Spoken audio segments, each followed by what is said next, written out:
Hello नमस्कार दोस्तों, मैं हरेंद्र कुमार आप सभी का दोस्त, आप सभी को इंजीनियर हरेंद्र क्लासेस में स्वागत करता हूं। जैसा कि दोस्त हम लोग प्रतिदिन क्विज करते हैं और क्विज के अंत में क्वेश्चन पूछते हैं। मेरा कल का क्वेश्चन था, यानी पिछले डे का क्वेश्चन था कि बताइए पुट्टा स्वामी केस का संबंध किससे है। तो पुट्टा स्वामी केस का संबंध किससे है बाबू? तो पुट्टा स्वामी केस का संबंध किसे है? तो राइट टू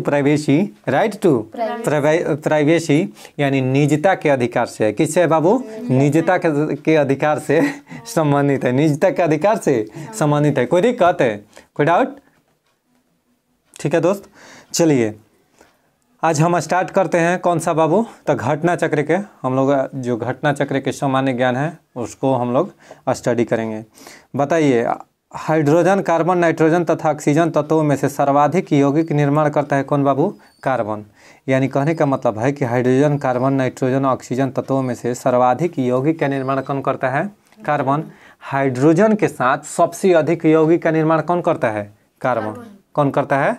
कार्बन। यानी हाइड्रोजन के साथ मिलकर सबसे अधिक यौगिक का निर्माण कौन करता है? कार्बन। हीरा, ग्रेफाइट तथा कोयला में से कार्बन है तो सभी में, यानी हीरा में भी कार्बन है, ग्रेफाइट में भी कार्बन है तथा कोयले में भी कार्बन है। कोयला का प्रकार के बाबू? 4 प्रकार के। कौन कौन? तो पीट कोयला, लिग्नाइट हो गया, और आपको बिटुमिनस हो गया, एंथ्रासाइट। सबसे अगर उच्चतम कोटि का कोयला की बात करें तो कौन है? एंथ्रासाइट। ठीक है। यानी सबसे अगर अच्छा क्वालिटी के कोयला की बात किया जाए कि उच्चतम श्रेणी का कोयला कौन है? तो एंथ्रासाइट। इसमें कार्बन की मात्रा कितना पाया जाता है बाबू? तो 90% के करीब आसपास। ठीक है, 90 से 95। कोई दिक्कत? अच्छा, 80-83% किस में होता है? तो बिटुमिनस में। किस में? बिटुमिनस कोयला में कार्बन की मात्रा 80 से 83% होता है। 80-85 ऐसे करके डेटा देता है, यानी 80% के अप्रोक्स होता है। किस में? बिटुमिनस में। बिटुमिनस को ही ब्राउन कोयला कहते हैं, भूरा कोयला नहीं। अब बिटुमिनस कोयला का ही हम लोग उपयोग किस में करते हैं? तो एनटीपीसी यानी थर्मल पावर प्लांट में। थर्मल पावर प्लांट में किसका प्रयोग किया जाता है बाबू? तो बिटुमिनस कोयला का। क्यों किया जाता है सर? क्योंकि बिटुमिनस कोयला सस्ता भी होता है और इसका हीट कैपेसिटी जो होता है ना, हीट देने की क्षमता जो होता है वो भी अच्छा होता है। किसका? बिटुमिनस का। अगर बात किया जाए कि एंथ्रासाइट का सर क्यों नहीं यूज किया जाता है, तो एंथ्रासाइट काफ़ी कॉस्टली पड़ जाता है, काफ़ी कॉस्टली पड़ जाता है। ठीक। अब एक सवाल पूछता है कि घरों में जो हम लोग यूज करते हैं जलावन के रूप में कोयला, वह कौन सा होता है? तो लिग्नाइट कोयला होता है। वह कौन सा होता है? लिग्नाइट कोयला होता है। ठीक। इसमें कार्बन की मात्रा 60 से 70% के मध्य, 70 के अप्रोक्स होता है। किस में? तो लिग्नाइट कोयला में। और सबसे अगर घटिया किस्म के कोयला यानी 35%, 30 से 35% कार्बन की मात्रा किस में होता है? तो पीट में।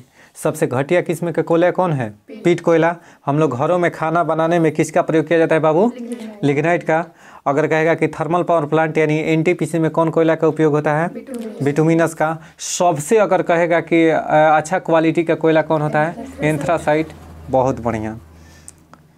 देखिए, हीरा क्या है? तो हीरा एक ही तत्व से निर्मित क्या है? शुद्धतम तत्व का रूप है। कौन सा? हीरा। हीरा के प्रसंकरण क्या होता है बाबू? हीरा की आकृति चतुष्फलकीय और इसका प्रसंकरण की बात करें तो sp3। कोई डाउट? तो हीरा भारत में किस राज्य में होता है? तो मध्य प्रदेश में। अब पन्ना, मध्य प्रदेश के जो पन्ना है वह किस लिए प्रसिद्ध है बाबू? तो हीरे के उत्पादन के लिए, हीरे के खाद्यान्न के लिए, उत्पादन के लिए। कोई दिक्कत? कोलार खाने कहाँ है? कर्नाटक में। और वह किस लिए प्रसिद्ध है? तो सोने के उत्पादन के लिए। किस लिए? तो सोने के उत्पादन के लिए। ठीक। आइए, केवलार, लेक्सान, ग्रैफीन तथा स्पाइडर सिल्क में से केवल कार्बन से बना हुआ है तो ग्रैफीन। जो ग्रैफीन है ना वह केवल कार्बन से बना हुआ है। किससे बना हुआ है? केवल कार्बन से बना हुआ है। ग्रैफीन क्या होता है? तो कार्बन का नैनो प्रतिरूप होता है। ग्रैफीन पूछेगा कि क्या होता है, तो कार्बन का नैनो प्रतिरूप क्या होता है बाबू? ग्रैफीन होता है। ठीक। हीरा कौन सा? हीरा, ग्रेफाइट, ऑक्सोकार्बन तथा फ्लोरेंस में से कार्बन का अपरूप नहीं है। कौन सा? तो ऑक्सोकार्बन्स। कार्बन का अपरूप नहीं है ना, तो हीरा भी है कार्बन का अपरूप, ग्रेफाइट भी है और फ्लोरेंस भी है। ठीक है। लेकिन ऑक्सोकार्बन्स नहीं है। हीरा के अपरूप में सॉरी कार्बन के अपरूप 10 क्लास में पढ़े हम लोग, कौन कौन, हीरा और ग्रेफाइट। लेकिन फ्लोरीन भी होता है 3 गो, लेकिन ऑक्सो कार्बन नहीं होता है, किसका, तो कार्बन का अपरूप। पेंसिल का लेड, जो पेंसिल का लेड होता है उसमें क्या होता है बाबू, तो ग्रेफाइट होता है। क्या होता है, ग्रेफाइट होता है। अब पेंसिल लेड में लेड की मात्रा कितनी होती है, 0%। यानी पेंसिल लेड में लेड की अगर मात्रा पता किया जाए कि पेंसिल सर लेड जो होता है उसमें शीशा की मात्रा यानी लेड की मात्रा कितना होता है, लेड की मात्रा 0%। ठीक है, हाँ, जर्मन सिल्वर में भी सिल्वर की मात्रा कितना होता है, 0%। कार्बन के तीसरे अपरूपी की खोज, यानी कार्बन के तीसरे अपरूप की खोज 3 वैज्ञानिकों की टीम द्वारा की गई थी, जिन्हें रसायन शास्त्र के नोबेल प्राइज से सम्मानित किया गया था। उस टीम से सम्मानित थे Robert F Curl, Sir Harold W Kroto तथा रिचर्ड ई अस्माले ने इसका खोज किया था। किसका, तो कार्बन के तीसरे अपरूप यानी फ्लोरीन का। नहीं, हीरा और ग्रेफाइट पहले से था, इसका फ्लोरीन का खोज हुआ। अब साल बकमिंस्टर फ्लोरीन, बकमिंस्टर फ्लोरीन क्या है, तो कार्बन यौगिक का एक रूप है जिसमें 60 कार्बन परमाणुओं का गुच्छा होता है। यानी फ्लोरीन में बाबू 60 कार्बन परमाणुओं का गुच्छा होता है जो परस्पर पंचभुज या षटभुज से बने बहुफलकीय संरचना से जुड़े होते हैं। यह क्या करता है कि परस्पर रूप से पंचभुज या षटभुज से बने बहुफलकीय संरचना से जुड़े होते हैं। कौन सा बाबू, तो फ्लोरीन। कौन, फ्लोरीन। ठीक, अब फ्लोरीन की आकृति पूछता है कि किसके जैसा होता है, तो फुटबॉल के आकार के। किसके आकार के, फुटबॉल के आकार के। सूखी बर्फ किसको कहते हैं बाबू, तो ठोस कार्बन डाइऑक्साइड, यानी ठोस कार्बन डाइऑक्साइड यानी ठोस CO2 को क्या कहते हैं, सूखी बर्फ। यह ऊर्ध्वपातन का उदाहरण है, ऊर्ध्वपातन का। ठीक, देखिए सेविन कीटनाशक है, सेविन का प्रयोग कीटनाशक में। टेफ्लॉन का, तो फ्लोरीन युक्त बहुलक बनाने में टेफ्लॉन का यूज किया जाता है। या टेफ्लॉन का और जगह कहाँ यूज किया जाता है, नॉन स्टिक बर्तन में। नॉन स्टिक बर्तन में कहने का मतलब कि जिसमें आप लेवकर नहीं लगाती हैं, ठीक है, जिसमें नहीं होता है कि डायरेक्ट आप बिजली वाला पर जो खाना बनता है ना या गैस वगैरह पर, तो सबका जो पेंदी होता है ना वह नॉन स्टिक होता है। क्या होता है, नॉन स्टिक होता है। और वह ब्लैक कलर का होता है। किस कलर के, वो नहीं, वो तो होता है, देखिए जो ये होता है ना, जो आपको कुकर है ना, कुकर के जो डांटी होता है उसमें जो ब्लैक कलर का होता है ना, तो वो टेफ्लॉन नहीं होता है, वो होता है ये आपको वो थर्मोसेटिंग प्लास्टिक होता है। कौन सा, थर्मोसेटिंग प्लास्टिक होता है। देखिए प्लास्टिक 2 टाइप के होता है, एक थर्मोसिस्ट होता है, एक थर्मोसेटिंग होता है। तो थर्मोसेटिंग उसको कहते हैं जिसको आप एक बार ढाल दीजिएगा, उसको रीयूज हम नहीं कर सकते हैं, उसको रीयूज नहीं कर सकते हैं, वही थर्मोसेटिंग कहलाता है। या थर्मोसिस्ट प्लास्टिक कहलाता है कि जिसको हम बार बार, जैसे ये सब प्लास्टिक जो नॉर्मली हम लोग घर में कोई चीज़ थैले के रूप में यूज करते हैं, तो इसको आप गला कर दूसरी चीज़ में यूज कर सकते हैं या पुनः निर्मित कर सकते हैं प्लास्टिक। लेकिन जो थर्मोसेटिंग प्लास्टिक है उसका यूज दोबारा नहीं होगा। अर्थात सर बेकेलाइट का बना होता है। किसका बना होता है, बेकेलाइट का बना होता है। कौन, कुकर का जो पकड़ने वाला हैंडल होता है ना दोस्त, वह बेकेलाइट का बना होता है। वह ऊष्मा के कुचालक होता है, ऊष्मा के कुचालक होता है। इसीलिए हम लोग आसानी से कुकर को पकड़कर ऐसे उतार देते हैं। अब वह थर्मोसेटिंग प्लास्टिक होता है। थर्मोसेटिंग प्लास्टिक होने के कारण ही अगर वह एक बार ख़राब हो गया ना या टूट गया तो उसको आप रीयूज नहीं होता है, वह डिस्ट्रॉय हो जाता है, यानी वो रीयूजेबल नहीं होता है, यानी उससे पुनः हम निर्माण नहीं कर सकते हैं। तो वह होता है बेकेलाइट। और टेफ्लॉन जो होता है ना, नॉन स्टिक बर्तन के नीचे लगा रहता है, लेप चढ़ा रहता है, ठीक है, स्टील के बर्तन पर। अब सर इसके चढ़ने से क्या होता है, तो यह ब्लैक कलर का होता है, क्योंकि ब्लैक कलर जो होता है ऊष्मा का अच्छा सुचालक होता है, यानी अच्छा ऊष्मा का अवशोषक होता है। कोई डाउट, देखिए टेफ्लॉन हो गया। फ्लोरीन कार्बन का एक अपरूप है। फ्लोरीन क्या है बाबू, कार्बन का एक अपरूप है। यह कार्बन के 60 परमाणुओं से मिलकर बना होता है। नहीं, फ्लोरीन में कितने, कार्बन के 60 कार्बन परमाणुओं का एक गुच्छा होता है। फ्लोरीन की आकृति कैसा होता है, तो फुटबॉल के आकार के। हीरा, ग्रेफाइट, कोयला तथा बालू में से कार्बन नहीं है, तब बालू में कार्बन की मात्रा नहीं होता है, इसमें सिलिकॉन की मात्रा होता है। क्या किस चीज़ का? तो सिलिकॉन का मात्रा होता है, इसमें कार्बन का मात्रा नहीं होता है बालू में।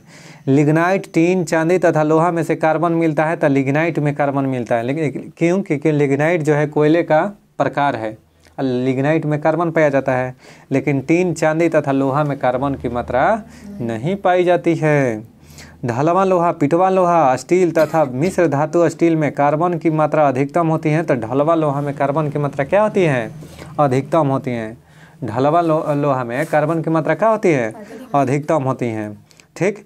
हीरा, क्वार्ट्ज, गंधक तथा ग्रेफाइट में से रवा क्रिस्टल नहीं है, तो गंधक जो है ना वह क्रिस्टल नहीं है। अब क्रिस्टल किसे कहते हैं? क्रिस्टलीय, अक्रिस्टलीय किसे कहते हैं? तो देखिए, जिसका निश्चित रूप होगा उसको क्रिस्टलीय पदार्थ कहेंगे, और जिसका निश्चित रूप नहीं होगा उसे अक्रिस्टलीय कहेंगे। बात समझ में आया क्या? जैसे सर लेड की बात करें तो लेड की आकृति कैसी होती है? अक्रिस्टलीय। शीशा क्या है? यानी कहने का मतलब लेड क्या है? तो एक अतिशीतित द्रव है ना, ऐसे आता है ना, अतिशीतित द्रव है, और यह अक्रिस्टलीय संरचना होती है। इसकी कैसी संरचना होती है? अक्रिस्टलीय, यानी इसका कोई निश्चित आकार नहीं होता है। कोई दिक्कत है? यानी कोई लेड का कोई निश्चित आकार नहीं होता है। आइए, कह रहा है कि चलिए दोस्त, कांच पर उत्कीर्ण किया या खरोचा जा सकता है तो हीरा से। किससे? हीरा से। और हाइड्रोफ्लोरिक अम्ल से, यानी HF से। HF का प्रयोग कई बार क्वेश्चन में पूछा है बीपीएससी में। अभी पिछला बार 68वीं बीपीएससी में दोस्त पूछा था कि बताइए कि किसका उपयोग कांच पर खींचने में, कांच पर लिखने या खींचने में प्रयोग किया जाता है? तो HF का, यानी हाइड्रोफ्लोरिक का। किसका? हाइड्रोफ्लोरिक का। और हीरा से भी, यानी काला हीरा को बोट कहते हैं, याद आ रहा है? काला हीरा को बोट कहते हैं, उसका उपयोग कांच पर लिखने में किया जाता है। कांच पर लिखने में किया जाता है। किसका? काला हीरा का। उसको बोट कहते हैं, बोट। आइए, हीरे की बिक्री में भार की इकाई कैरेट में होती हैं। बताए थे कि हीरा भी कैरेट में मेजर किया जाता है। किस में?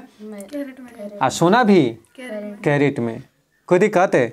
यानी हीरे की बिक्री भार की इकाई कैरेट होती है। एक कैरेट बराबर 200 मिलीग्राम होता है। 200 मिलीग्राम होता है, यानी 200 मिलीग्राम।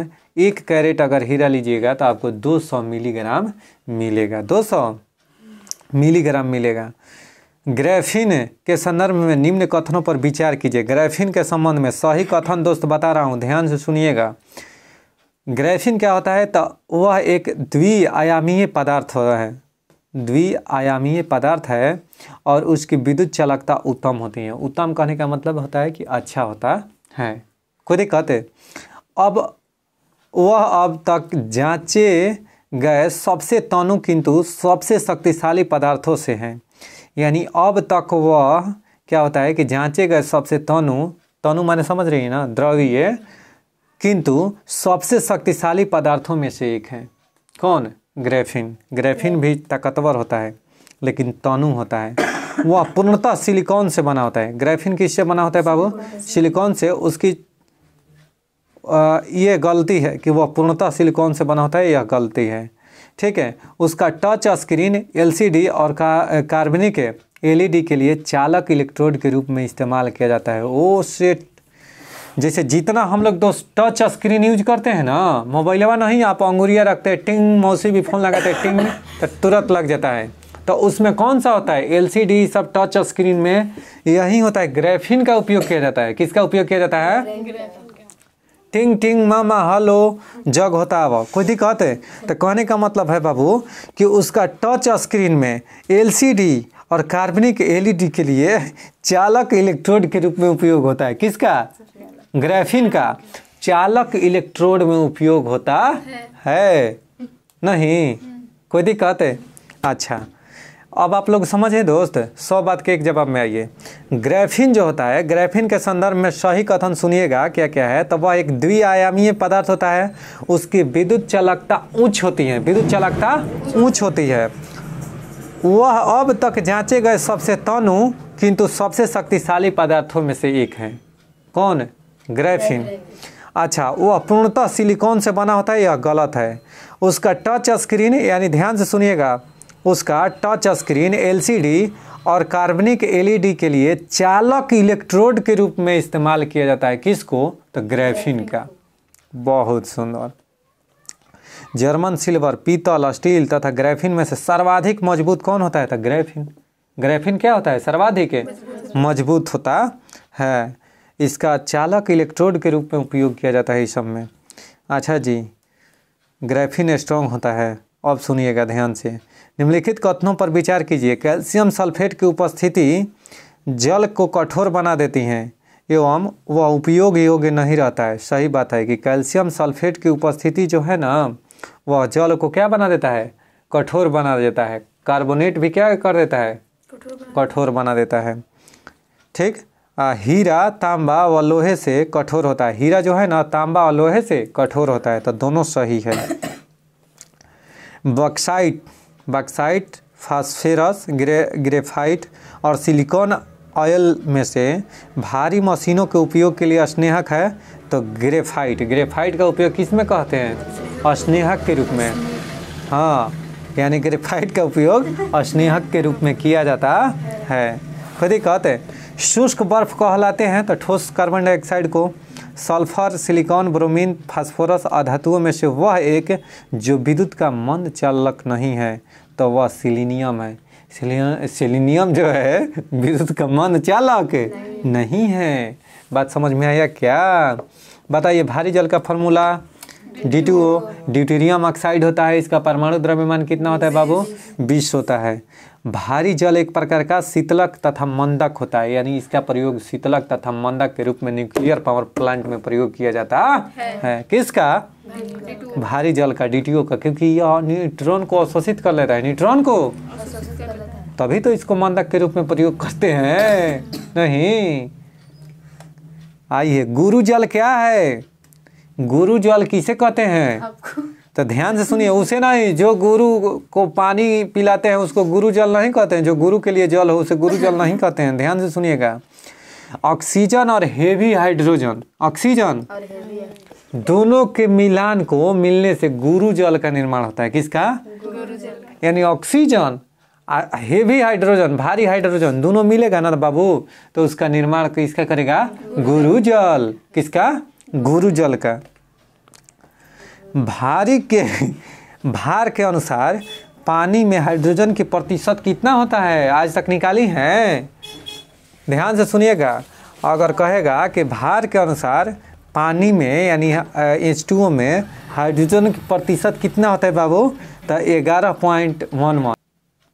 चलिए दोस्तों, सही कथन चुनना है बाबू, तो ध्यान से सुनिएगा कि सुनिएगा क्या क्या है।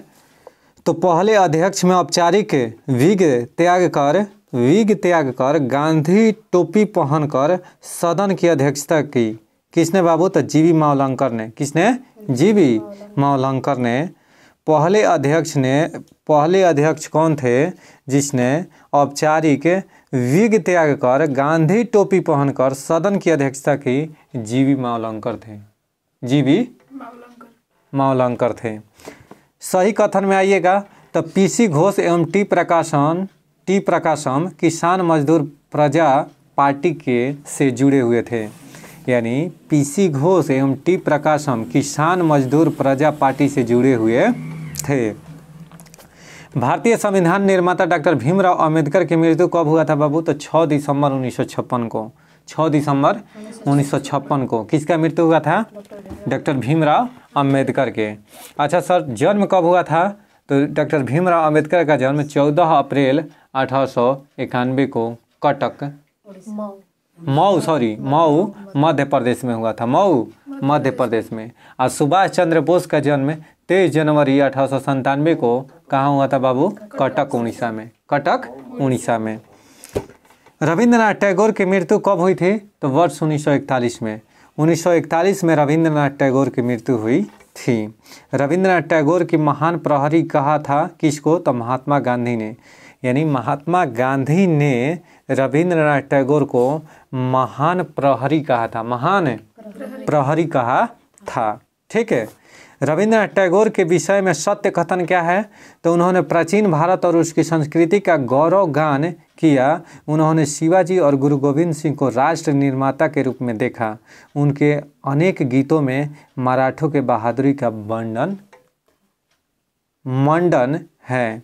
यानी कहने का मतलब रविंद्रनाथ टैगोर के बारे में यह कहा जाता है कि शिवाजी और गुरु गोविंद सिंह को राष्ट्र निर्माता के रूप में देखा और उनके गीतों में मराठों के बहादुरी का वर्णन यानी वर्णन किया है। किसने बाबू? रविंद्रनाथ टैगोर ने। रविंद्रनाथ टैगोर को 1913 में नोबेल प्राइज़ मिला था गीतांजलि के लिए। गीतांजलि पुस्तक के लिए इनको साहित्य के क्षेत्र में नोबेल प्राइज़ मिला था। कब? 1913 ईस्वी में। 1941 में रविंद्रनाथ टैगोर की मृत्यु हुई थी। भारतीय शहीदों के खून का बदला खून लो, अपनी मातृभूमि को आज़ाद कराने के लिए तलवार का इस्तेमाल करो, पूरे भारत में एंग्लो अमेरिकन दुश्मन के खिलाफ उठ खड़े हो। यह कथन किसका है? तो रास बिहारी बोस, रास बिहारी बोस का यह कथन है कि पूरे शहीदों को, भारतीय शहीदों के खून का बदला खून लो, खून का बदला खून लो। अनुशीलन समिति का दोस्त उद्देश्य क्या था? खून के बदला खून लो। अनुशीलन समिति का स्थापना कब हुआ था? 1902 में। अभिनव भारत के स्थापना कब हुआ था? 1904 में। 1904 यही का हुआ ना कि अनुशीलन समिति जो था यही आगे चलकर किस में बदल गया? अभिनव भारत में जाकर मिल गया, यानी मर्ज हो गया। समझ में आ गया क्या? तो ध्यान से सुनिएगा। जय जवान जय किसान का नारा किसने दिया था बाबू? लाल बहादुर शास्त्री। किसने? जय जवान जय किसान लाल बहादुर शास्त्री ने। आज़ादी हमारी पहुंच के अंतर्गत है, हमें इसे कस कर पकड़ना चाहिए। किसने कहा था? महात्मा गांधी ने। किसने कहा था? महात्मा गांधी ने। आज़ादी हमारी पहुंच के अंतर्गत है, आज़ादी हमारी पहुंच के अंतर्गत है, हमें इसे कस कर पकड़ना चाहिए। यह कहा था किसने? महात्मा गांधी ने। बाप रे, जितना ही पढ़ो उतना ही कम है महात्मा गांधी के बारे में। नहीं, भारत की भारत, हाँ, अटल बिहारी वाजपेयी या विज्ञान जोड़ दीजिएगा। देखिए, जय जवान जय जवान जय किसान जय विज्ञान जय अनुसंधान, तब नरेंद्र मोदी। चलिए दोस्तों, बहुत ही सुंदर, बहुत ही बढ़िया। आइए तो भारत की मुक्ति। चलिए दोस्तों, प्रत्येक वस्तु प्रतिरक्षा कर सकती है परंतु कृषि नहीं। ध्यान से सुनिएगा भाई साहब। प्रत्येक वस्तु प्रतिरक्षा कर सकती है परंतु कृषि नहीं। यह कथन किसने दिया था? तो जवाहरलाल नेहरू ने। किसने? जवाहरलाल नेहरू ने। कि प्रत्येक वस्तु प्रतिरक्षा कर सकती है परंतु कृषि नहीं। यह कथन किसने दिया था? जवाहरलाल नेहरू ने।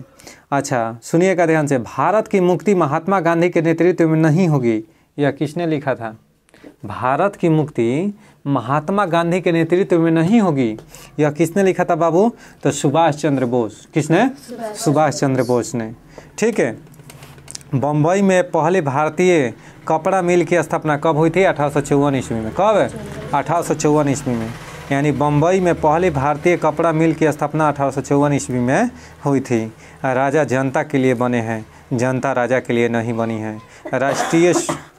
राष्ट्रीय आंदोलन के दौरान यह वक्तव्य किसने दिया था बाबू? तो दादा भाई नौरोजी ने। दादा भाई नौरोजी ने। राजा जनता के लिए बने हैं, जनता राजा के लिए नहीं बनी है। राष्ट्रीय आंदोलन के दौरान यह वक्तव्य दिया था किसने? दादा भाई नौरोजी ने। ठीक है। केसरी समाचार पत्र का प्रकाशन कब हुआ था बाबू? 1881 में। केसरी जो समाचार पत्र था, केसरी और मराठा, बीजी तिलक द्वारा दो प्रकार के पत्रिकाएं लिखी गई थी। केसरी को अंग्रेजी भाषा में, मराठा को अंग्रेजी भाषा में, या केसरी को मराठी भाषा में। केसरी जो पत्रिका था उसको मराठी भाषा में, मराठी जो था इसको अंग्रेजी भाषा में लिखा गया था। किसके द्वारा? तो बाल गंगाधर तिलक द्वारा। ठीक है। और केसरी समाचार पत्र का प्रकाशन 1881 में हुआ था। कब? 1881 में। खुदीराम बोस को मृत्यु दंड कब दिया गया था? 1908 में। खुदीराम बोस की मृत्यु कब हुआ था? 1908 में। ठीक है। कर्जन वाइली की हत्या कब हुई थी? 1909 में। कर्जन वाइली की हत्या 1909 में। मार्ले मिंटो सुधार कब हुआ था? 1909 में मार्ले मिंटो सुधार आया था। इसी पर सांप्रदायिकता के जनक कहा जाता है। इसी को क्या कहते हैं भारत में सांप्रदायिकता का जनक? लॉर्ड मार्ले को, लॉर्ड नहीं, लॉर्ड मिंटो को भारत में सांप्रदायिकता का जनक कहा जाता है। मार्ले तो था इंग्लैंड में, मिंटो भारत में। इसको याद कैसे करेंगे? तो मंटुआ कहाँ होता है? भारत में। तो मिंटो मंटू, कोई दिक्कत है? समझ में आ रहा है ना? अच्छा, बम्बई में पहली भारतीय कपड़ा मिल की स्थापना कब हुई थी बाबू?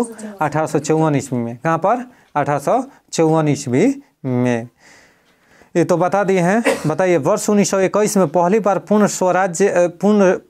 स्वतंत्रता की मांग को उठाया था मौलाना हसरत मोहानी ने। मौलाना हसरत मोहानी ने क्या उठाया था बाबू? तो 1921 में पहली बार पूर्ण स्वतंत्रता की मांग को उठाया था मौलाना हसरत मोहानी ने। भारत में विभाजन के लिए मोहम्मद अली जिन्ना को सर्वाधिक उत्तरदायी ठहराया था कौन? Lord Mountbatten. यानी लॉर्ड माउंटबेटन ने, सुनिएगा ध्यान से भाई साहब, लॉर्ड माउंटबेटन ने भारत के विभाजन को सबसे अधिक जिम्मेवार माना था। किसको? मोहम्मद अली जिन्ना को। क्योंकि मोहम्मद अली जिन्ना अड़ गया था कि हम ही बनेंगे भारत के प्रधानमंत्री, और नहीं तो जवाहरलाल नेहरू बनेंगे, तो हमको दे दो भाई, अलग दे दो देश। अब जवाहरलाल नेहरू अड़े थे, लॉर्ड माउंटबेटनवा के, समझ रहे हैं ना, बताए हैं ना कि लॉर्ड माउंटबेटन की वाइफ से जवाहरलाल नेहरू को काफ़ी बनता था। क्या होता था? काफ़ी मेल मिलाप चलता था। तो ये तो दोनों घर एक ही था। और लॉर्ड माउंटबेटन इसीलिए दिया था कि ताकि हम भारत का गवर्नर बन जाए। इसीलिए आप लोग देखिएगा कि स्वतंत्र भारत का प्रथम गवर्नर जनरल कौन था? Lord Mountbatten. भारत स्वतंत्र और फिर भी अंग्रेज गवर्नर। सोच के देखिए एक बार। नहीं, कुछ तो बात है कि नहीं है? या चलिए दोस्त, बहुत बढ़िया चीज़। तो जिम्मेवार लॉर्ड माउंटबेटन किसको बताया था? तो मोहम्मद अली जिन्ना को सबसे अधिक जिम्मेवार ठहराया था। याद रखिएगा इस क्वेश्चन को। सब पूछा घटना चक्र का है दोस्त क्वेश्चन, ये सब पेपर का आया हुआ। एक भी क्वेश्चन बकवास नहीं है, ऐसा मत सोचिएगा बिल्कुल भी कि ये सब कुछ फालतू हो रहा है। सब पेपर का क्वेश्चन है मेरे दोस्त, प्रीवियस ईयर है। आइए, करें कि भारतीय राजनीति में 1947 के बाद महिला ने सर्वाधिक योगदान दिया तो अरुणा आसफ अली ने। यानी भारतीय राजनीति में 1947 के बाद कौन सी महिला सर्वाधिक योगदान दिया? तो अरुणा आसफ अली ने। किसने? अरुणा आसफ अली ने। ठीक, ध्यान से सुनिएगा। ब्रिटिश औपनिवेशिक शासन के संदर्भ में सत्य कथन। महात्मा गांधी गिरमिटिया प्रणाली के उन्मूलन में सहायक थे। और गिरमिटिया को इंडेचर्ड लेबर कहते हैं। गिरमिटिया को इंडेचर्ड लेबर कहते हैं। यानी महात्मा गांधी गिरमिटिया प्रणाली के उन्मूलन में सहायक थे। ठीक, भारत के लोगों द्वारा नमक कानून तोड़े जाने का परिणाम स्वरूप औपनिवेशिक शासकों द्वारा भारतीय राष्ट्रीय कांग्रेस को अवैध घोषित कर दिया गया। चंपारण आंदोलन, असहयोग आंदोलन और भारत छोड़ो आंदोलन तथा दांडी मार्च घटनाओं में से कालक्रम के अनुसार तीसरे स्थान पर कौन आता है? तो दांडी मार्च। ध्यान से सुनिएगा। चंपारण आंदोलन 1917 में हुआ था। कब? 1917 में। असहयोग आंदोलन 1920 में। असहयोग आंदोलन 1920 में। और भारत छोड़ो आंदोलन 1942 में। और दांडी मार्च 1930 में। तो तीसरे नंबर पर कौन? दांडी मार्च। और दांडी मार्च कब हुआ था बाबू? 12 मार्च 1930। और कब कंप्लीट हुआ था? 6 अप्रैल 1930 को। ठीक है, कोई दिक्कत है? कितना बाबू? तो 383 किलोमीटर या 241 मील दांडी मार्च। टोटल दूरी 241 मील और 383 किलोमीटर। कोई दिक्कत? 78-79 अनुयायियों के साथ महात्मा गांधी रवाना साबरमती से दांडी के लिए। साबरमती से दांडी के लिए। बहुत सुंदर। शराबबंदी, ओहो शराबबंदी नहीं दोस्त, पिएंगे नहीं तो जिएंगे कैसे? कहने का मतलब है कि सारा बंदी आंदोलन 1922 में प्रारंभ हुआ था। सारा बंदी, ध्यान से सुनिएगा, सारा बंदी आंदोलन 1922 में प्रारंभ हुआ था सरदार वल्लभ भाई पटेल के नेतृत्व में। कोई दिक्कत है? किसके नेतृत्व में बाबू? सरदार वल्लभ भाई पटेल के नेतृत्व में सारा बंदी आंदोलन 1922 में शुरू हुआ था। चोरा चोरी घटना कब हुआ था? 5 फरवरी 1922 को। इसी घटना के उपरांत महात्मा गांधी ने असहयोग आंदोलन क्या कर दिया, स्थगित कर दिया। समाजवाद का वह समर्थक जो 1933 में ब्रिटिश शासन, देसी राज्यों, जमींदारवाद और पूंजीवाद को उखाड़ फेंकना चाहता था, वह कौन थे? जवाहरलाल नेहरू। जवाहरलाल नेहरू का जीवनीकार कौन है? तो फ्रैंक मोरिस। कौन है बाबू? Frank Morris. यानी जवाहरलाल नेहरू के अगर जीवनीकार कहेगा ना कि कौन थे, तो फ्रैंक मोरिस। कौन थे? Frank Morris. ठीक है, कोई बात ना, धुआं छोड़ा था, मोबाइल खींची। भारत में साम्यवाद का उच्चतम पुजारी कहा जाता है किसको बाबू? जवाहरलाल नेहरू को। यानी भारत में साम्यवाद का उच्चतम पुजारी कहा गया है किसको? तो जवाहरलाल नेहरू को भारत में साम्यवाद का उच्चतम पुजारी कहा गया है। खुद ही कहते हैं। आइए चलिए दोस्त, 31 दिसंबर 1928 को दिल्ली में हुए सर्वदलीय मुस्लिम सम्मेलन की अध्यक्षता किसने किया था? तो आगा खां। किसने? आगा खां। यानी 31 दिसंबर 1928 को दिल्ली में हुए सर्वदलीय मुस्लिम सम्मेलन की अध्यक्षता किसने किया था? आगा खां ने किया था। अच्छा, आगा खां और सलीमुल्लाह खां ने क्या किया था बाबू? तो खिलाफत आंदोलन किसने शुरू किया था? आगा खां और सलीमुल्लाह खां, दो भाइयों ने। लियाकत अली और शौकत अली क्या किए थे? ठीक है, लियाकत अली और शौकत अली दोस्त, इस दो अली बंधुओं ने खिलाफत आंदोलन, आगा खां और सलीमुल्लाह खां क्या किए थे? मुस्लिम लीग की स्थापना किए थे। कब? 1906 में। यानी मुस्लिम लीग की स्थापना 1906 ईस्वी में किसने किया था बाबू? आगा खां और सलीमुल्लाह खां ने किए थे। अगस्त 1923 में के बनारस हिंदू महासभा के अधिवेशन की अध्यक्षता किसने किया था? पंडित मदन मोहन मालवीय ने। यानी 1923 में जो बनारस में हिंदू महासभा हुआ था ना, उसका अध्यक्षता किसने किया था? तो पंडित मदन मोहन मालवीय ने। अब पंडित मदन मोहन मालवीय को महामना के नाम से जाना जाता है। पंडित मदन मोहन मालवीय ने 1916 ईस्वी में BHU की स्थापना अर्थात बनारस हिंदू विश्वविद्यालय की स्थापना किए थे। आधुनिक बिहार का निर्माता किसे कहा जाता है बाबू? तो सच्चिदानंद सिन्हा को। सच्चिदानंद सिन्हा को आधुनिक बिहार का निर्माता कहा जाता है। किसको? सच्चिदानंद सिन्हा को। भारतीय कम्युनिस्ट पार्टी और भारतीय स्वयंसेवक संघ की स्थापना क्रमशः सबसे करीबी वर्ष क्या है बाबू? तो 1925 में। यानी भारतीय कम्युनिस्ट पार्टी और राष्ट्रीय स्वयंसेवक RSS का स्थापना कब हुआ था? 1925 में। दोनों का स्थापना कब हुआ था? 1925 में। फ्रंटियर गांधी के नाम से किसे जाना जाता है? तो खान अब्दुल गफ्फार खां को। यानी खान अब्दुल गफ्फार खां को फ्रंटियर गांधी के नाम से जाना जाता है।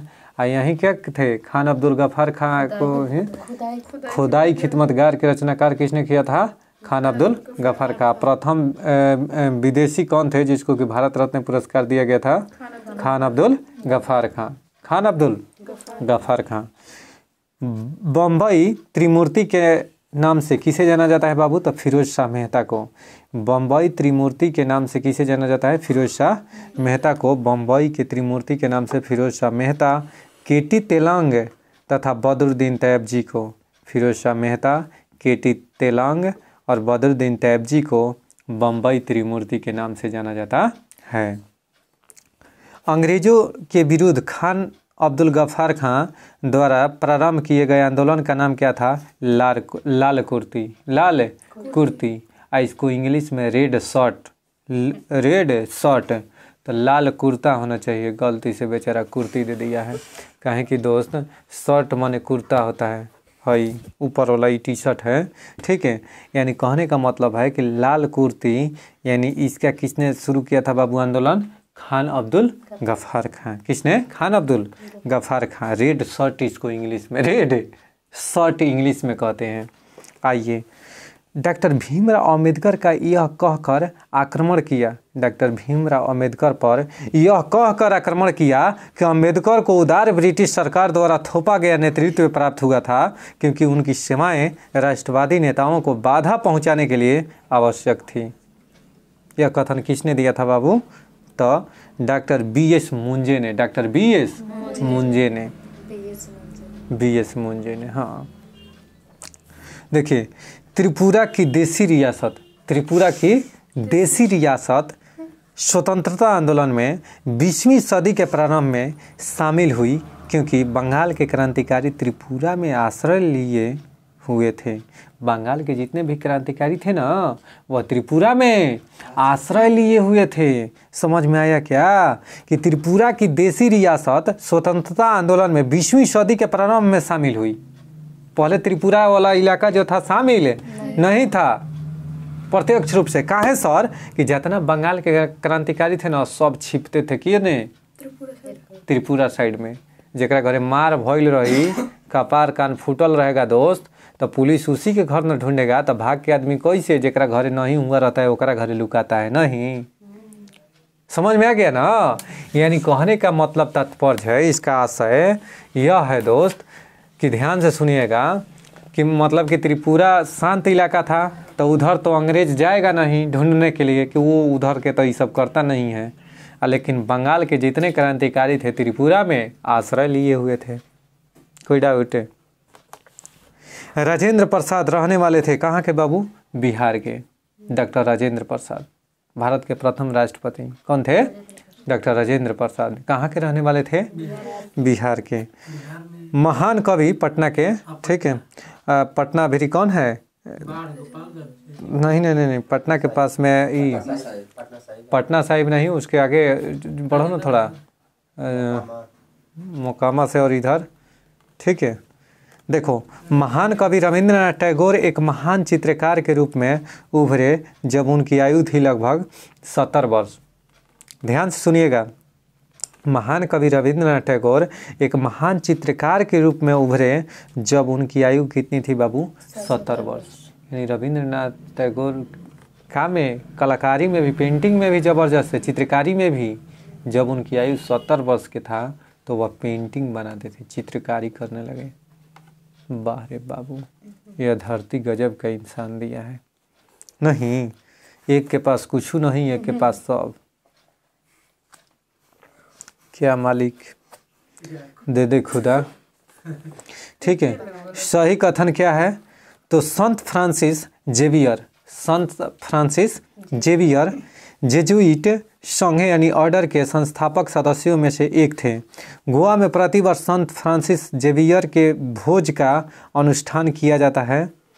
ठीक, जगत नारायण लाल को जेल में भेजा गया, हजारीबाग जेल में।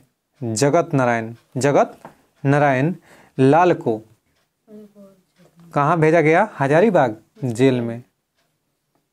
लाल बहादुर शास्त्री याद आ रहा है? क्या कहा था शास्त्री जी? लाल बहादुर शास्त्री ने क्या कहा था? कुछ स्टेटमेंट? जय जवान जय किसान। नहीं, लाल बहादुर शास्त्री के ही शासनकाल में 1965 में भारत पाकिस्तान युद्ध, 1962 में भारत चीन। कोई दिक्कत है? तो सवाल यहाँ है कि देखिए, हजारीबाग जेल में जयप्रकाश नारायण को रखा गया था सर्वप्रथम। पहली बार जो है इनको लोकनायक जयप्रकाश नारायण को किस जेल में बंद किया गया था? हजारीबाग। हजारीबाग कहाँ है? झारखंड में। कहाँ है? झारखंड में। जगत नारायण लाल को जेल में रखा गया था। कहाँ? हजारीबाग जेल में। हजारीबाग जेल में कस्तूरबा एवं महादेव देसाई की समाधियां स्थित हैं। तो आगा खां पैलेस पूना में। सुनिएगा ध्यान से, कस्तूरबा एवं महादेव देसाई की समाधियां स्थित है कहाँ पर? आगा खां पैलेस पूना में। ठीक है। आगा खां और सलीमुल्लाह खां तो बता दिए किस चीज़ का स्थापना किए थे? तो मुस्लिम लीग का। अच्छा, कस्तूरबा गांधी क्या कौन थी? तो महात्मा गांधी की पत्नी का नाम क्या था? कस्तूरबा गांधी। और माता का नाम पुतली बाई। कांग्रेस के आधिकारिक इतिहास के रचयिता कौन है? पटाभी सीतारामैया। कांग्रेस के आधिकारिक इतिहासकार के रचयिता कौन है बाबू? पटाभी सीतारामैया। भारत में उपनिवेश काल के में व्हिटले आयोग का उद्देश्य क्या था? तो श्रमिकों की मौजूदा परिस्थितियों पर प्रतिवेदन। भारत में उपनिवेश काल में व्हिटले आयोग का उद्देश्य क्या था? तो श्रमिकों की मौजूदा परिस्थितियों पर प्रतिवेदन कर सिफारिशें प्रस्तुत करना। ठीक है, बंगाल विश्व में शांति और आपसी सहयोग स्थापित करने के लिए नेहरू जी ने सिद्धांत प्रस्तुत किया था। तो गुट निरपेक्ष, कौन सिद्धांत? गुट निरपेक्ष सिद्धांत प्रस्तुत किया था। ठीक है, विश्व में शांति और आपसी सहयोग स्थापित करने के लिए नेहरू जी कौन से सिद्धांत बाबू? तो गुट निरपेक्ष। कब? 1961 में। कब? 1961 में। नाम क्या स्थापना? 1961 में। कोई दिक्कत है क्या? कोई डाउट नहीं ना है? हो गया? ठीक। चलिए दोस्त, हाँ, एडेलजी हुरून इंडिया परोपकार सूची 2023 में शीर्ष स्थान पर शिव नादर को मिला है। शिव नादर को मिला है, इनको शीर्ष स्थान मिला है। किस लिए बाबू? तो ध्यान से सुनिएगा दोस्त, करंट बता रहा हूँ आज का। ठीक है, करा कि एडेलजी हुरून इंडिया परोपकार सूची 2023 में शीर्ष स्थान शिव नादर को मिला है, क्योंकि यह HCL कंपनी का मालिक है। यह क्या किए हैं कि दुनिया में सबसे टॉप पर दान देने में है। दान देने में सबसे बड़ा दानी कौन है? तो HCL कंपनी के मालिक शिव नादर। कोई दिक्कत? दूसरे स्थान पर अजीज प्रेम जी, जो कि विप्रो कंपनी के मालिक हैं। विप्रो कंपनी के मालिक विश्व में दान देने में दूसरे स्थान पर हैं। अगले पात्र हैं कौन? अजीम प्रेम जी, विप्रो कंपनी के मालिक। ठीक है, हाल ही में चर्चा में रहा प्रोजेक्ट कुशा का संबंध। सुनिएगा ध्यान से, हाल ही में चर्चा में रहा प्रोजेक्ट कुशा का संबंध DRDO से। प्रोजेक्ट कुशा का संबंध DRDO से है। यह एयर डिफेंस सिस्टम है। कुशा क्या है बाबू? एयर डिफेंस सिस्टम है। यह इजराइल के आयरन डोम पद्धति पर आधारित है। यह इजराइल के आयरन डोम पद्धति पर आधारित है। यह दुश्मन की मिसाइलों को हवा में नष्ट करेगा। इसकी रेंज 350 किलोमीटर है। इसकी रेंज कितनी है? 350 किलोमीटर। S-400 क्या है? S-400 ट्रायम्फ क्या है? तो एयर डिफेंस सिस्टम है। किस देश का बाबू? तो रूस का। S-400 यानी S-400 ट्रायम्फ किस देश का एयर डिफेंस सिस्टम है? तो कहाँ के बाबू? रूस का। थर्ड एरिएट USA का एयर डिफेंस सिस्टम है। थर्ड एरिएट कहाँ का है बाबू? तो USA का एयर डिफेंस सिस्टम है। सुनिएगा, इजराइल की राजधानी कहाँ है? जेरूसलम। अभी इजराइल और किस देश के? हमास गाजा पट्टी के बीच में लड़ाई चल रहा है ना बाबू। तो ध्यान से सुनिएगा, इजराइल से सीमा साझा करने वाला देश का नाम पूछेगा कौन कौन है? तो देखिए, इजराइल के अगर बात करें कि पश्चिम में है इजिप्ट। कौन है बाबू? पश्चिम में इजिप्ट है। अगर दक्षिण में कहेगा तो जॉर्डन। दक्षिण में जॉर्डन। अगर वो पूरब में कहेगा तो सीरिया। पूरब में और पश्चिम में लेबनान।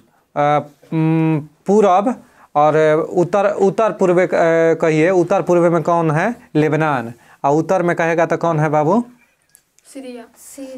उत्तर में कहेगा तो भूमध्य सागर। उत्तर में भूमध्य सागर। और उत्तर पूर्व कहेगा तो लेबनान। कौन है? लेबनान। कोई दिक्कत है?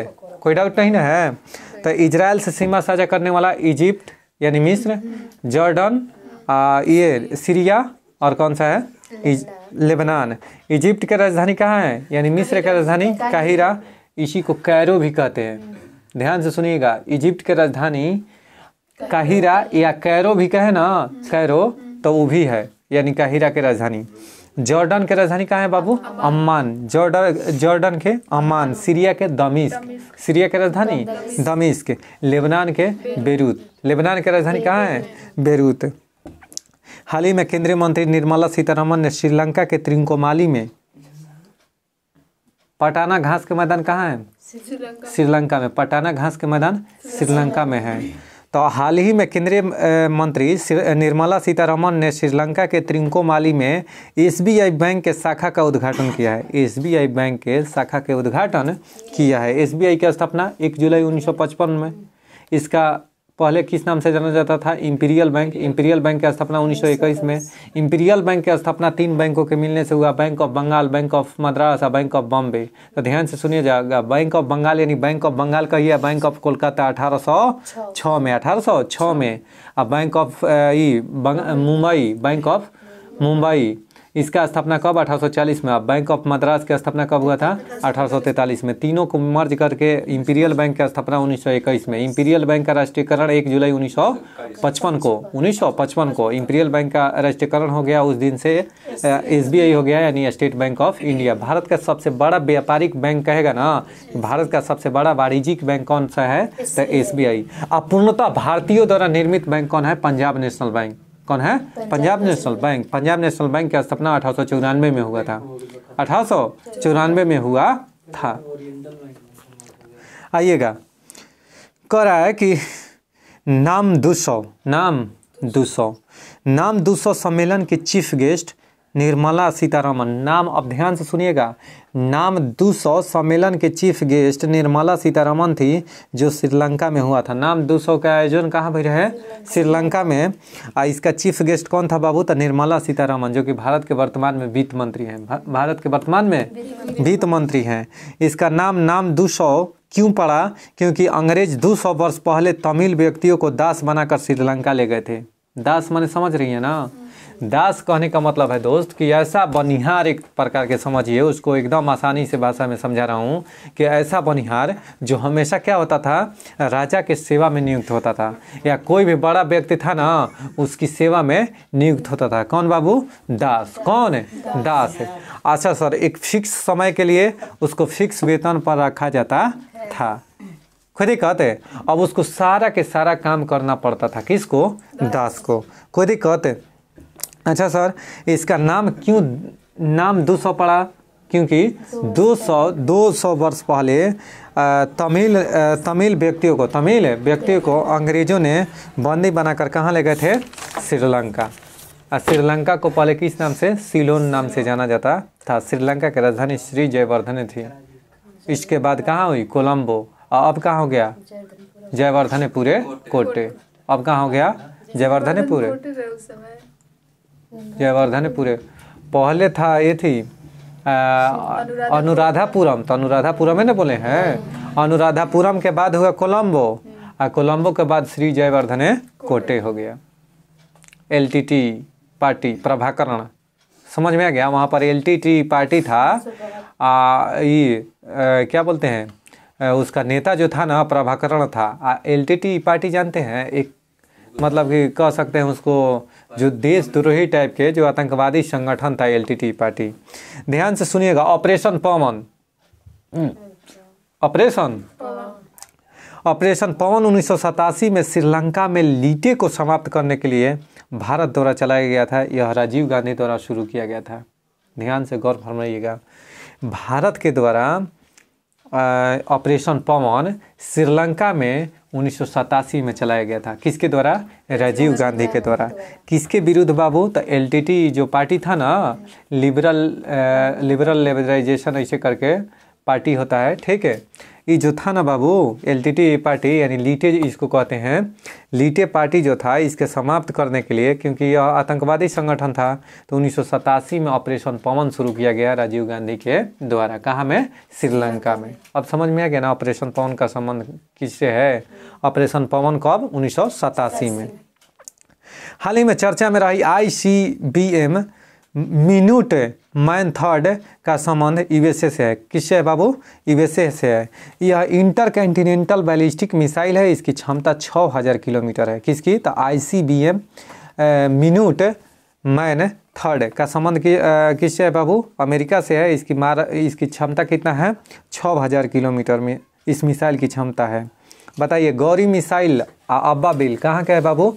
पाकिस्तान के। पाकिस्तान के मिसाइल का नाम क्या है? अब्बा बिल और गौरी मिसाइल है। नूरी किस देश का मिसाइल है? South Korea. और नूर कहेगा तब ईरान। नूर ईरान, और नूरी कहेगा South Africa. South Korea, South Korea. Noor Nora Fatehi ना, नूर आ फतेह आ खैबर। नूर फतेह खैबर तीनों कहाँ के मिसाइल है? ईरान के। ध्यान से सुनिएगा दोस्त, Nora Fatehi, Nora Fatehi, Nora Fatehi पर 2 क्वेश्चन, नूर नूर आ फतेह आ खैबर, तीनों कहाँ के नाम है बाबू मिसाइल का? ईरान तो नौरा फतेही से 2 क्वेश्चन, यानी नूर और फतेह आ खैबर, नौरा फतेह के खबर खबर खोजली, ठीक है। यानी कहने का मतलब है कि खबर खबर कर रही है, खबर खबर खुजली में नहीं होता है, ककुलाते हैं जिसको भोजपुरी में ककुलाना कहते हैं, ठीक है, कोई दिक्कत है तो ध्यान से सुनिएगा बाबू। तो नौरा फतेही को खबर खबर खुजली का मतलब ध्यान से सुनिए, कहने का मतलब है कि खैबर खबर खबर खुजली, यानी खैबर और नूर और फतेह तीनों कहाँ के मिसाइल के नाम है बाबू? ईरान के। कहाँ के? ईरान के ना 10 ते लूट, 10 ते और 10 ते कबीर, मरुस्थल कहाँ है? ईरान में। जिरकॉन किस देश के मिसाइल का नाम है? रूस का। जिरकॉन किस देश का मिसाइल है? रूस का। अस्त्र किस देश का मिसाइल है? भारत के। हवा से हवा में मार करने वाला मिसाइल कौन है? अस्त्र। हाल ही में WHO के दक्षिण पूर्व एशियाई कार्यालय की क्षेत्रीय निदेशक साइमा वाजिद को नियुक्त किया गया है। हाल ही में WHO के दक्षिण पूर्व एशियाई कार्यालय की क्षेत्रीय निदेशक साइमा वाजिद को नियुक्त किया गया है। यह कौन है? तो शेख हसीना जुल्फों वाली, यानी बंगाल के जो बांग्लादेश के जो प्रधानमंत्री वर्तमान में है, शेख हसीना जुल्फों वाली दोस्त नहीं, शॉर्ट में, ठीक है। शेख हसीना की बेटी का नाम है, शेख हसीना की बेटी का नाम है साइमा वाजिद। साइमा उसी ने WHO के दक्षिण पूर्व एशियाई कार्यालय की क्षेत्रीय निदेशक के रूप में नियुक्त हुई है, ठीक। एशियान की स्थापना बैंकॉक घोषणा पत्र से हुई थी। एशियान की स्थापना 1967 ईस्वी में बैंकॉक घोषणा पत्र के द्वारा हुआ था, याद रखना। समझ में आ गया ना? अच्छा, नाइट फ्रैंक के प्रथम ग्लोबल सिटीज इंडेक्स Q3 में शीर्ष स्थान पर मनीला को मिला है। शीर्ष स्थान किसको मिला है? मनीला को। फिलीपींस की राजधानी मनीला को। मनीला नाम नहीं है, मनीला देश की राजधानी है, ठीक ना। हाल ही में दूसरा वर्ल्ड फूड इंडिया का शुभारंभ नई दिल्ली में शुरू हुआ है। यह खाद्य प्रसंस्करण मंत्रालय द्वारा शुरू किया गया है। हाल ही में पहला अंतर्राष्ट्रीय क्रूज लाइनर कोस्टा सिरेना का घरेलू परिचालन मुंबई से शुरू हुई है। कहाँ से शुरू हुई है? मुंबई से शुरू हुई है। क्रूज सर्विस को बढ़ावा देने के लिए। किस लिए बाबू? तो क्रूज सर्विस को बढ़ावा देने के लिए। बहुत बहुत शुक्रिया दोस्त। यहीं पर हम क्विज को समाप्त करते हैं। उम्मीद करते हैं कि आप क्वेश्चन बहुत बढ़िया से ये सब समझ गए होंगे।